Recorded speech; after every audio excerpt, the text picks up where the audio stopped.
Good morning and welcome to Frankly Speaking here on WYDC TV Big Fox. I'm your host, Frank Acom. We're broadcasting live from the Hesselson studio here on Market Street in Corning, and we have a lot to cover. We do not have a guest this morning because we have so much to catch up on. A lot of news that we just haven't had an opportunity lately because of our many wonderful guests. Yesterday we talked with Tony Pucci about his new book, The Uninvited. I started that last night. It is fantastic. I highly recommend it. You can find it on Amazon. Okay, as always, you can contact me if you have anything you'd like to weigh in on. Yesterday on the program, I mentioned, I believe it was yesterday, at some point this week, you know how news works. You sometimes forget which day it was, but we learned that people, disturbingly, because of inflation and costs, we're cutting back on hygiene products, what you would call maybe necessities, such as toothpaste and toilet paper. But yet today, we learn from CNBC that inflation rose just 0.2%, less than expected. It's always less than expected, as consumers get a break. So I'm looking at it, I'm going, boy, something really changed overnight. Somebody's been cutting back on toothpaste, toilet paper, the necessities, but now everything's hunky-dory. But if you read a little bit further along, if you strip out the volatile food and energy prices, so this is not, excluding food and energy, core CPI increased 0.2% and 4.8% respectively. So if you're not worried about food or energy, your pocketbook is going to look a lot better. I guess we're supposed to celebrate this. I'm really just confused by the way the media tries to paint. Well, we really wear rose-colored glasses. Try to paint everything as perfect. Now, you may say that's because of who's in office. Maybe.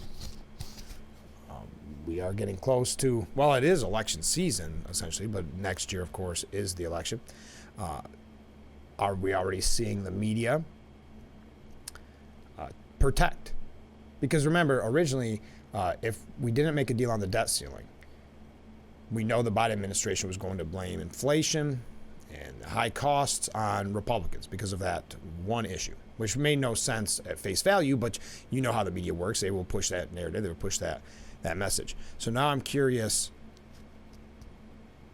is this a talking point from the media or from the White House saying we've got to really rein in the constant bad news about costs? And that ties in, and where is it? Because there is a lot of coverage about inflation. And as I mentioned, when you are talking with your friends and your family, what's one of the major topics? It is cost. Boy, I went to the grocery store yesterday and it cost me X. Or did you see how much this cost to buy that? You know, you have the conversations, we all do. So now we're told if you exclude food and energy, everything's doing great. But there is something of a recession, and we're going to talk about it when we come back from break. But Representative Jack Bergman did a piece for Fox News, and he said the most dangerous recession might not be economic. And I really think this ties into a topic we've discussed numerous times on this program, and looking at the whole world picture when you've got China, you've got obviously Russia, Ukraine. What about our military? You know, the president and the White House have signaled numerous times that we are running low on ammunition. That's why we were sending the cluster bombs to Ukraine. I'm not sure if it's wise to signal that we're running low on certain ammunition, but what Representative Jack Bergman is suggesting is that the biggest recession we have is in military recruitment. So when we come back, we will discuss that, but I do need to take a break, so stay with us. We'll be right back with Frankly Speaking here on WYDC TV, Big Fox.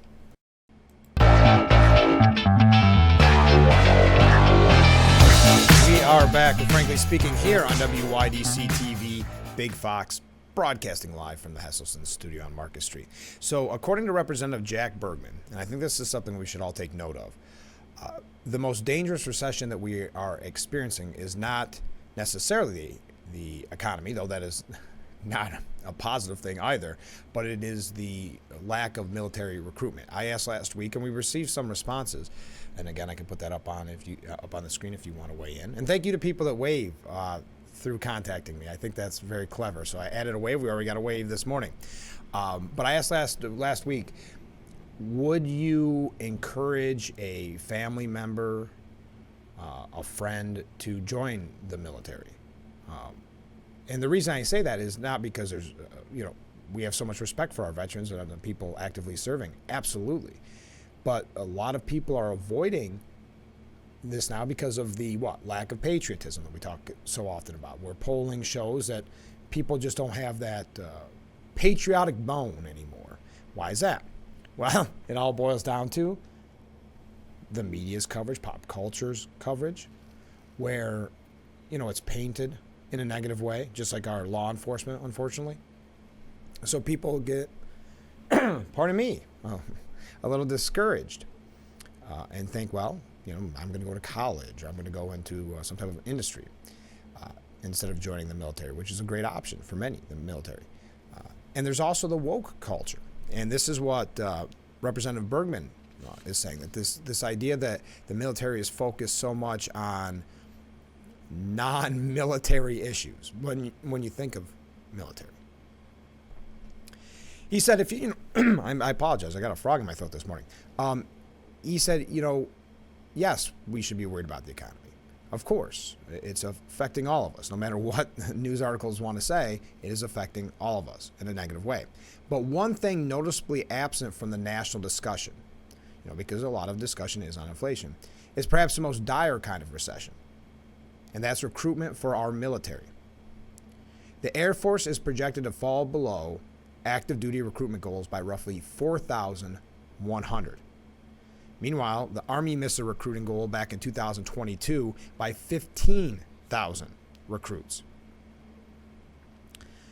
The Marine Corps Commandant, General David Berger, wrote in the Naval Institute's proceedings, quote, "The Marine Corps is struggling to recruit talented young Americans in a competitive economy and from a society increasingly distant from the military." That goes back to what I was saying about pop culture, the media. I look back, I used to like to listen to old-time radio. Bear with me for a while there. And you would listen to, the Jack Bennys and Burns and Allens, and they still hold up in many ways. But if you listen during that time of World War II, it's fascinating to see how much patriotism there was in there, how much recruitment drives, and just that love of country. Now, you're not seeing that. Like, when's the last time you saw a sitcom that had a positive message, unfortunately, about the military or even about the country necessarily? I'll continue. There are plenty of factors we can point to in explaining this phenomenon of faltering recruitment, says Representative Bergman, from pay rate, physical eligibility. We had that for you last week as well, that I can't remember the exact number, but it was something startling how few people could actually even qualify physically to join the military. And then he mentions the politicalization of the military. All that hampers our readiness and retention, driving out many who otherwise wish to serve our nation. A recent poll, and this is, I know we've talked about this a lot, but please bear with me. A recent poll found that only 38% of Americans say patriotism is important to them. This certainly plays a part in our recruitment woes. I'm going to take a break. I want to continue with this because I think it's very important, as we learned I think late last night, that Chinese hackers breached the state and commerce departments. That's just a small example of how many things we're going to be dealing with. And what if China does decide to go to Taiwan? There's so many questions. And now we have what, again, Representative Bergman said is the most dangerous recession in military recruitment. So let me take a short break. We're going to talk more about this, but I hope that you'll weigh in. Would you yourself tell a family member, a friend, to join the military, or do you believe the media has tainted that idea? Do you believe pop culture, or even the woke policies coming out of the military as of late? Well, we'll ask that question to you, and you can contact me. You see the number on the bottom of the screen. But right now, we do have to take a short break, so stay with us. We'll be right back with Frankly Speaking. Okay, we are back with Frankly Speaking, broadcasting live from the Hesselson studio. I'm your host, Frank Akam. We're talking about the lack of military recruitment, that there's a lack of members joining the military, and I pointed out, and this is a piece by Representative Bergman, he mentioned the poll that showed that only 38% of Americans say patriotism is important to them. So let me ask that question to you. Is it important to you? Is it not important to you? How patriotic are you? I'd love to hear your take on it. You know, some people, and this is tough. It's kind of like a high school clique in a way, that you don't want to be mocked or ridiculed. Now, some of us don't mind standing up for what we believe in, but I don't blame anybody. I've said this before when it comes to college students that cater their papers to their more liberal professors because they don't want to get a bad grade. Some people just don't feel comfortable maybe waving that flag or putting a sticker on their car or something patriotic because, well, number one, they're afraid that maybe it'll get keyed, but also, mocked about it, ridiculed. I remember it was not that long after September 11th where many in the media, many on the left started criticizing what they saw as hillbillies with the yellow ribbon on their car, the bumper sticker, or the support our military stickers. It didn't take long before that became something that was being mocked and ridiculed by those in the mainstream media and those in pop culture. But so I'll ask that question: are you patriotic? But we'll continue with this. And by the way, Representative Bergman is a retired Marine. He said, at a time when adversaries such as Iran, China, and Russia are becoming increasingly emboldened, we can't afford the dwindling numbers of those willing to step up in defense of our Constitution, our values, and our land. In recent years, man, we are going crazy this morning with waves. In recent years, there has been an undeniable correlation between the recruitment recession and the politicalization of leadership in the Pentagon. Yes. On top of the risks and concerns that come naturally with service to our nation, telling our men and women they are inherently racist and divided doesn't exactly encourage them to work together in defense of the country. Yes, that's what I'm saying about pop culture, the media, but even within the military with those type of, what's the word I'm looking for? Not conferences, but like learning sessions where, this is what's wrong with you. This is what's wrong with the nation. Does that make, to use the term, does that rally the troops? So Representative Bergman says he wants to be clear. Our men and women in our military are not a social experiment. Their objective is not to play out some ideologue's thesis on gender, race, or hot button issue du jour. Their objective is readiness and strength in the face of danger. Nothing more and nothing less. When decay of this nature sets in, shrinking the size and capabilities of our defense, our enemies will take note. And there's so many things our enemies are taking note of. Like I said, I wish we wouldn't keep telegraphing the fact that we don't have a great stockpile of ammo. But you look at the disastrous Afghanistan withdrawal, all of these things are being watched closely by our adversaries. And they'll be ready. Without a course correction, our adversaries will become even more bold in poking the American bear. And Iran and China, well, very much China, but Iran has been very quick to poke the American bear. If we don't see a pivot in priorities for our military leadership, one that moves away from social justice experiments and climate change doctrine back to readiness and being lethal, this recession will wreak unthinkable havoc on our national security. I thought that was a wonderful piece. I did not mean to spend that much time on it, but it really encompassed what we've talked so frequently about on this program. The weakness that we are showing as a country to our adversaries in so many various avenues, but also when we start to look at the lack of patriotism, the lack of faith in community, the lack of faith in faith, it's a very doom and gloom scenario as you add all these things together. Don't think for a moment China isn't ready. I mentioned yesterday on the program, there was a piece that was showing, basically it took the Afghan withdrawal and Biden being president and then the Afghan withdrawal for Russia to say, okay, now we feel safe going into the Ukraine. I don't believe that they felt safe with Trump in there doing that. With Biden, they did, and more so with that withdrawal. And then what does it take? That article suggested that it would take a President Harris to perhaps push China in, not push China, have China make the decision to go into Taiwan. So there, and by the way, I mentioned it earlier, Chinese hackers breached the state commerce departments. That's what Microsoft and the United States are saying. So I realized I didn't put that up on the screen, that last piece. Let me put that up real quick for you, just so if you want to see the whole article. We didn't obviously get to the whole article, but the most dangerous recession might not be economic, an opinion piece by Representative Jack Bergman. So you can find that for yourself at Fox News. Let's take another short break, and then we have a lot more to get to this morning. You can tell it's going to be a fun morning. So stay right there. This is Frankly Speaking on WYDC TV, Big Fox.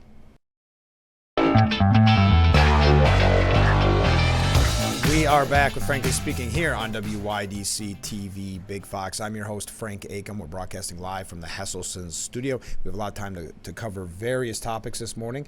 We do not have an interview for our M.A. Neal Financial Services section of our program, but of course we always thank M.A. Neal Financial Services. We received a couple comments, and I'm going to put the contact information up there on the screen. We try to get to as many comments as we can. I asked the question, two questions. One was, would you encourage someone to join the military, or yourself? Would you join the military? Are you patriotic? A couple of responses.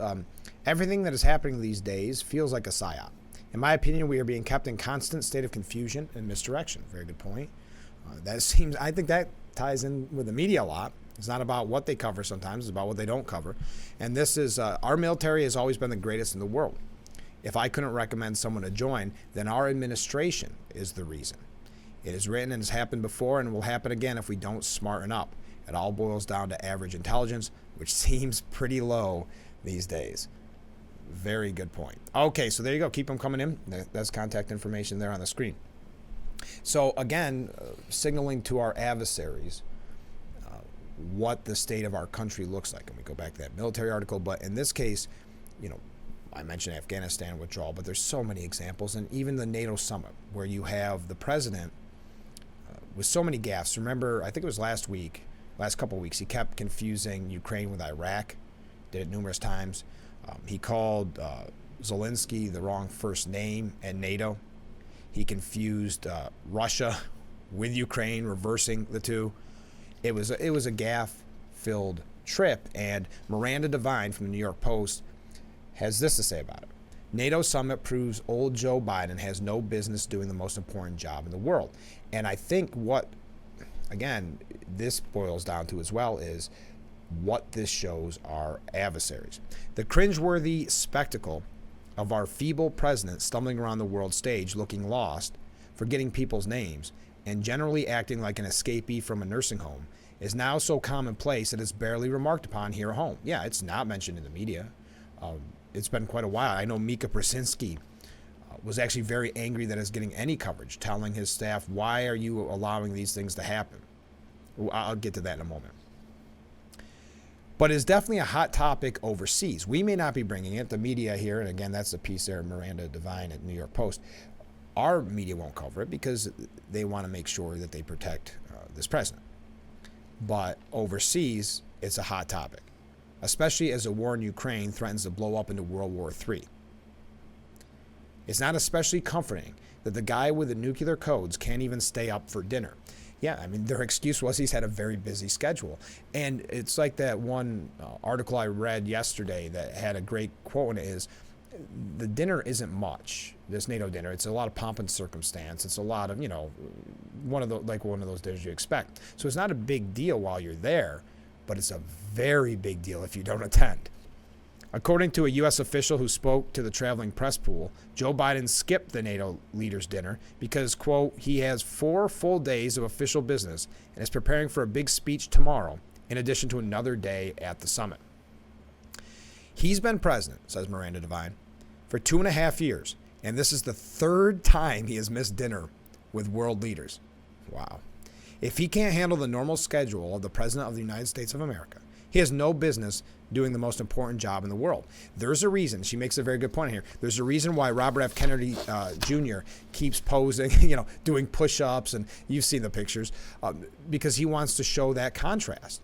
And it's been very effective for Robert F. Kennedy Jr.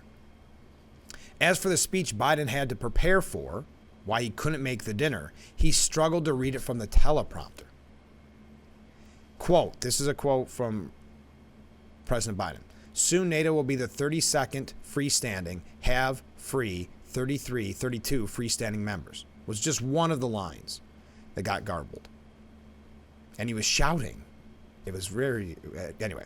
But the media sycophants, as Miranda Devine puts it, and I think she's exactly right on this, will continue to gaslight their audience, saying there's nothing to see here. Mika Brzezinski saying it, or not Mika Brzezinski, excuse me, Chris Matthews saying he praised Biden's leadership, and Chris Matthews on MSNBC saying Biden's leadership is brilliant at the level of FDR or Eisenhower.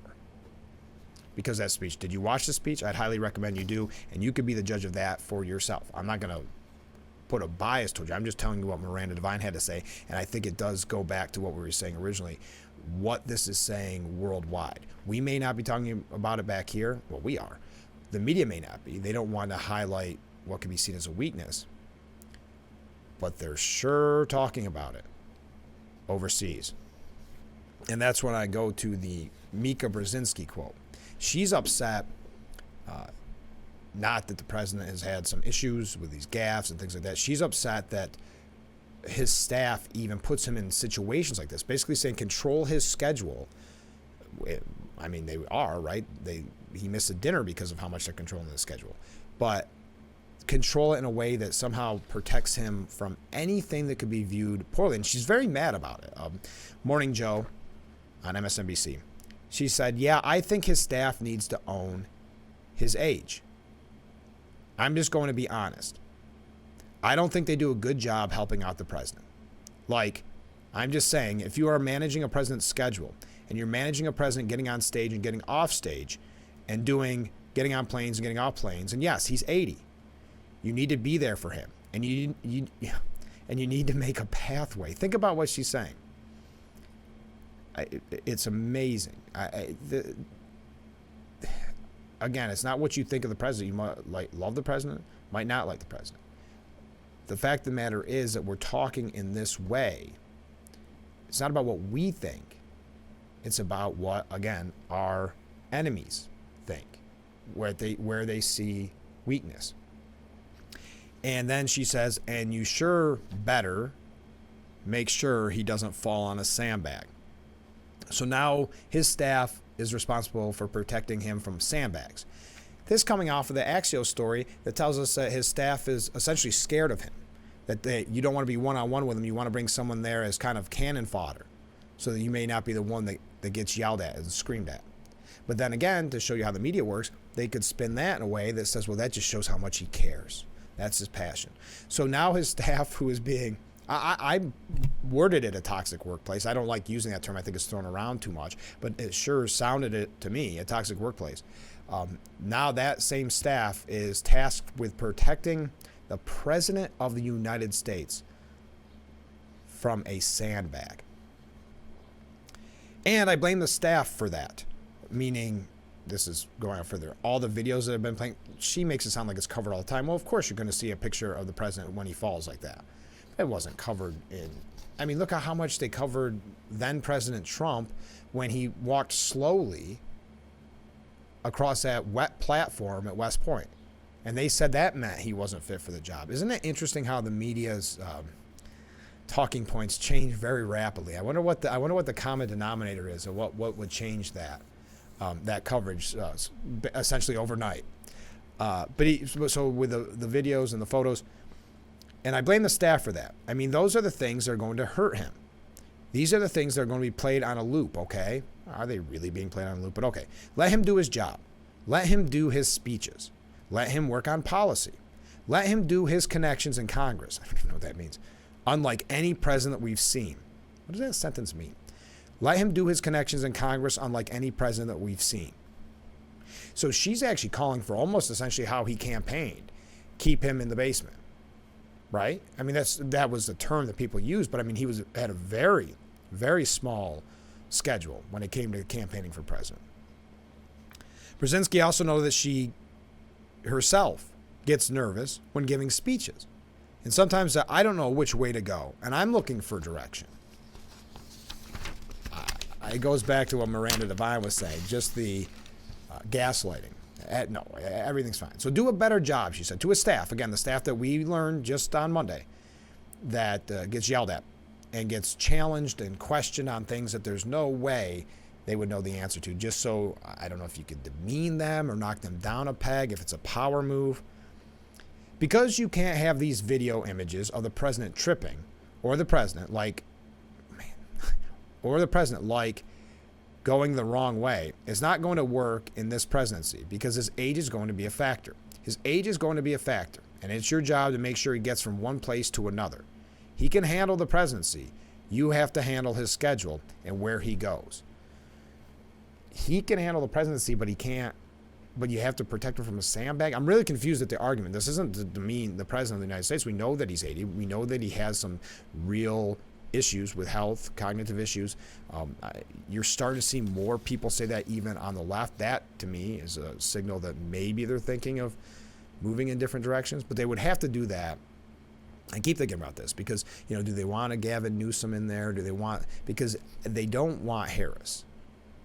So if they don't want Harris and they are going to say to Joe, don't run for re-election, they're going to have to do that very soon. That's why I'm not sure it's going to head in that direction. But there are some in the media, like the New York Times, shockingly enough, covering the fact that, and Maureen Dowd, too, covering the fact that he won't talk about his seventh grandchild, doesn't even acknowledge the seventh grandchild.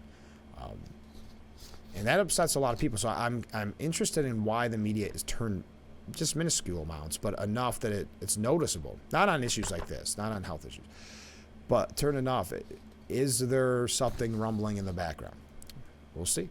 But anyway, Brzezinski finished off her piece by saying, "It makes me mad." Well, let's fix it. Make sure to get the staff on the line. But President Biden, oh man, I went on a tangent there. We've been going on some tangents this morning. Weigh in on all of it. But President Biden, while he was meeting with the Turkish president, said he'll be in office the next 5 years, meaning the rest of next year and 4 years, winning re-election in his mind. I look forward to meeting with you the next 5 years, he said at the NATO visit. So he's confident that he's running for re-election. He's confident he's going to win. We've got a few other things about Biden here, a couple of third-party issues that I think you might find interesting. We do have a New York State issue if we get to it, but I think we have a lot to cover this morning, so I don't know what we'll be able to and what we won't be able to cover. But again, contact me, weigh in on all these issues. I know they've all kind of had a thread that runs through all of them, kind of tying them all in together. So I would love to hear your take on all of it. Stay with us. We'll be right back with Frankly Speaking here on WYDC TV, Big Fox.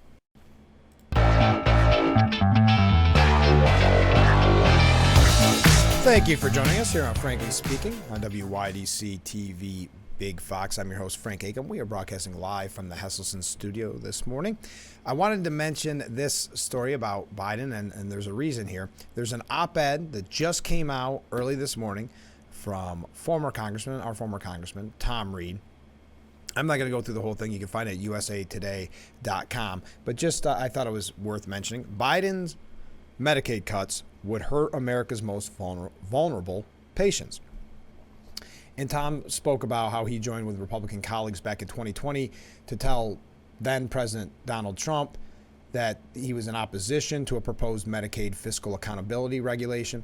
And this does get a little wonky, but it is important. We wrote that the rule could result in a total funding reduction of between $37 billion and $49 billion annually, including a cut of 12.8% to 16.9% of total hospital program payments. So they fought back. Even at the time, Biden was outspoken against it. Harris was outspoken against it. And because of that opposition, the Trump administration forced the federal bureaucrats at the Center for Medicare and Medicaid Services to withdraw the plan, get rid of the plan. But then, fast forward, in February, Biden's CMS issued a federal bulletin reestablishing those regulations, okay? So again, I know, I'm just going through the time frame here. Enacting several cuts to Medicaid would only be disaster for vulnerable patients across America. It would also be politically damaging for President Biden as we move closer to the upcoming election, especially given his previous statements on the issue. The president has launched constant attacks against Republicans, accusing them of seeking to cut Medicare, Medicaid, and Social Security. Until his administration sends these proposed regulations into the dustbin, he is throwing stones in a glass house. But so far, we've heard crickets from National Democrat leaders who were outspoken against the regulations when they were put forward under Trump's watch. Again, this goes back to what we were talking about earlier with the idea of media's coverage. Members of the federal bureaucracy often work to advance their own agendas. That's true regardless of what party, according to Tom Reed, the president comes from.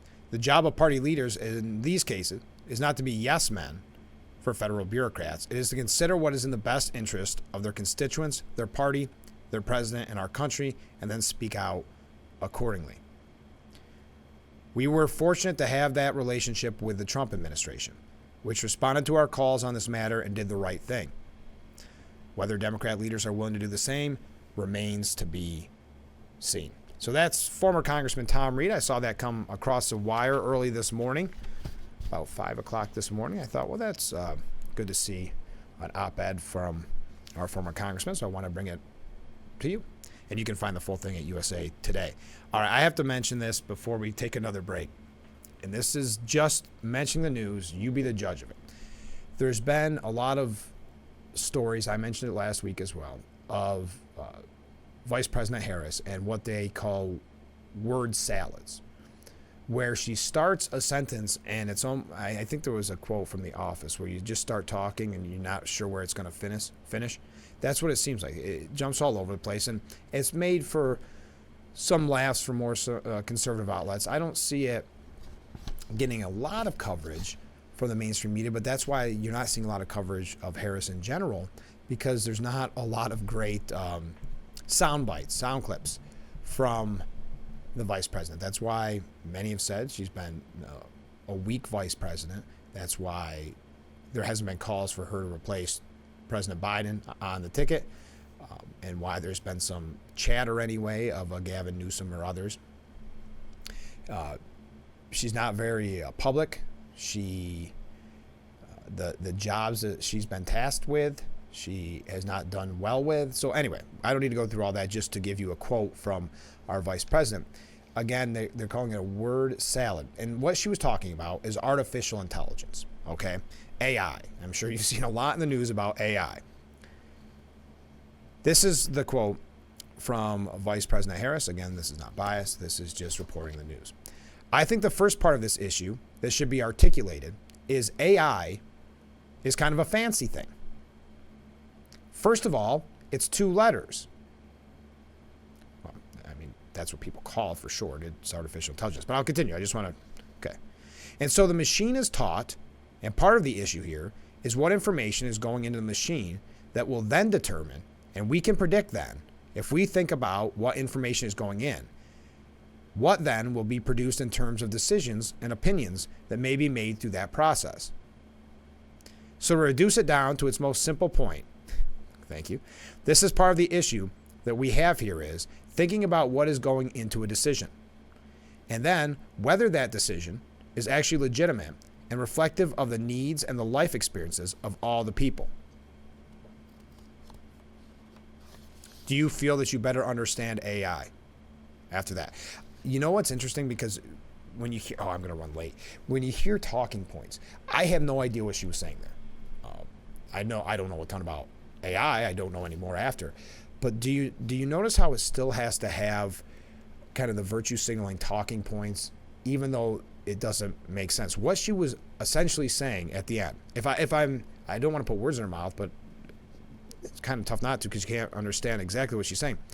But whether that decision that I guess AI eventually articulates is legitimate, so whether the information it comes up with is legitimate and reflective of the needs and life experiences. Life experiences basically makes it's a way to it's just, I don't want to say social justice warrior.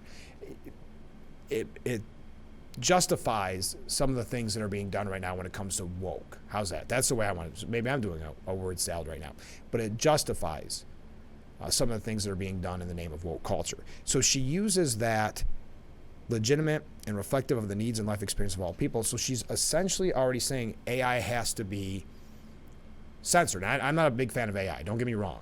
But what she's saying, it can't be used as a platform, which is their term that they use a lot on the left.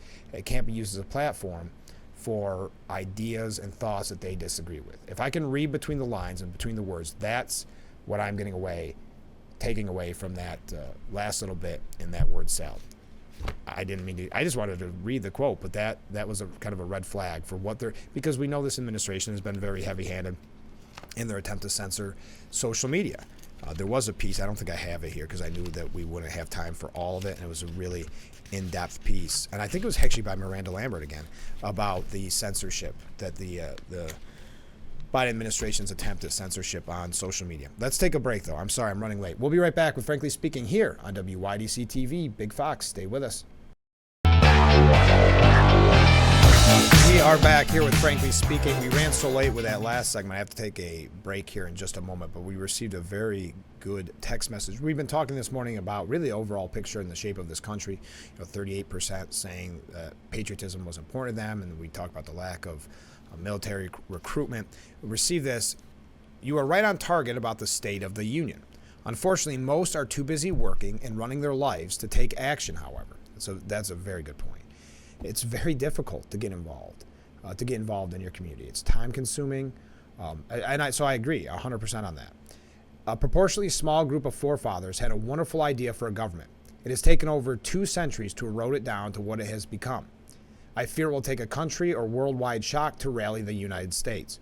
We have had so many issues thrown at us, it's become like a death by 1,000 cuts. I couldn't agree more with that. Death by a million paper cuts, where you start to look around and go, what happened, right? The boiling frog idea. There's a bunch of examples that we could use, but it is very difficult to get involved in your community because everybody is so busy. That's why I try to highlight, and we're going to here in just a second, highlight opportunities for you to become involved. We start at the top. Maybe it's you running for local office. That affects your life so much and the people around you so much. It's remarkable. You'd be shocked. But maybe it's also, joining a charitable organization, a church organization, because the more that we build up our community, the more we will feel patriotic. We will feel that faith and faith in the community. So here's a prime example of something that you can do for the community. We had our interview on Monday, but the Red Knights, New York 42, the 11th annual Bucket Brigade Ride. It's this Saturday. I don't know why I said it like it's a carnival. Sign in 8 to 9:30.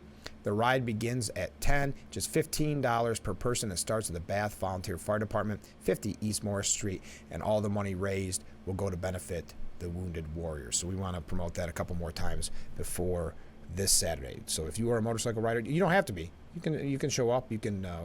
He said in the past they've had dune buggies and had a lot of fun with people riding along. So if you have an opportunity, we got to take another short break, and then we're gonna move fast because we have 2 breaks left and a lot to cover. So you won't want to go anywhere. Stay with us. We will be right back.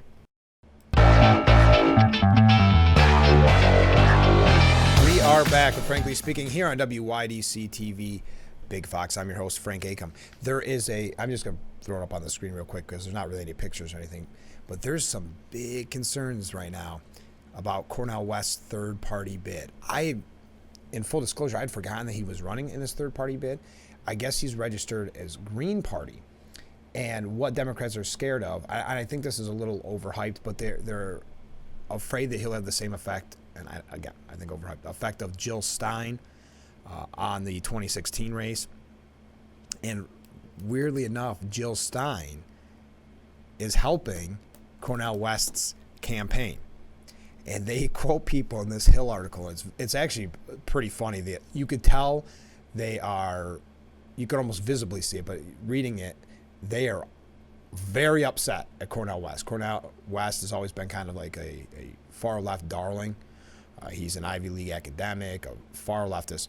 So DNC Chairman Jamie Harrison said, this is not the time in order to experiment. This is not the time to play around on the margins. You can tell there's not only is there an issue being scared there, they're just mad that anybody dares go after Biden this way. It's the same reason why the media has been doing the job of the White House or of the campaign wing of Biden's administration by going after RFK Jr. There should be no challenge. He should just walk right in their opinion, right? In 2016, this is David Axelrod. In 2016, the Green Party played an outsized role in tipping the election to Donald Trump. Now, with Cornel West as their likely nominee, they could easily do it again. Risky business. I kind of like this. But many saying it's not the same at all. And again, I don't think Jill Stein played that kind of role. But if you remember, 44% of people polled back in June are willing to contemplate a third-party presidential candidate. Cornel West, man, that's far left, but that could take maybe some of the old Bernie supporters. All right, let's take another short break. Wow, we are moving fast. We're just about out of time. This is our last break, and then we're going to wrap things up here on Frankly Speaking. Stay with us.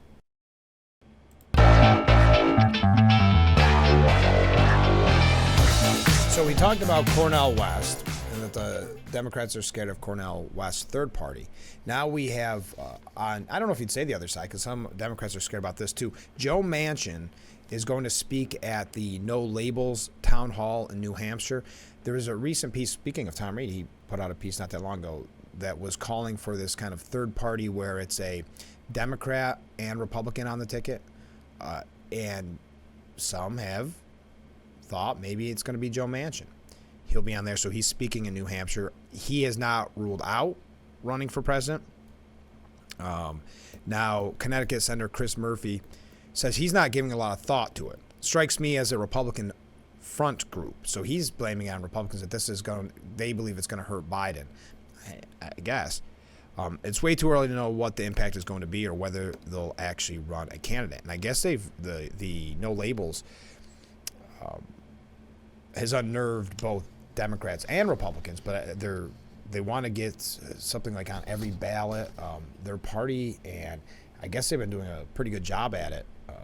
But whatever you think of that. Chris Christie and Tim Scott announced that they've reached the donor threshold that the Republican Party requires to be on the GOP debate stage. Now, we heard yesterday from a Trump advisor who said Trump has not made a decision, but his thought is that Trump won't do the first two debates, at least, that there's no real upside for him to be on with kind of the lower tier, and it's not a judgment call on that, but number-wise, lower tier candidates, that there's no room for growth there for him. But under the RNC's requirement, candidates need a minimum of 40,000 individual donors to their principal campaign committee, with at least 200 donors per state or territory in 20 or more states and or territories. So we have Trump already on the debate if he wants to. Well, any of these people if they want to. DeSantis has made the cut. Nikki Haley, Vivek Ramaswamy has made the cut. It's not known right now where Mike Pence stands or Asa Hutchinson.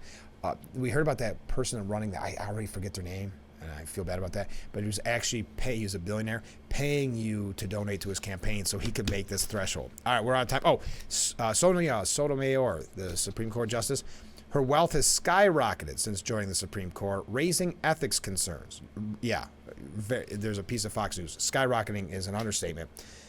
Will you see that covered as much as Justice Thomas? That's my end of the show question for you. Have a great day, everyone. Thanks for joining us. This was a lot of fun. It's always fun. We'll be back tomorrow morning starting at 7 a.m. Assemblyman Phil Palmisano will be our guest, so don't miss it. I look forward to it already.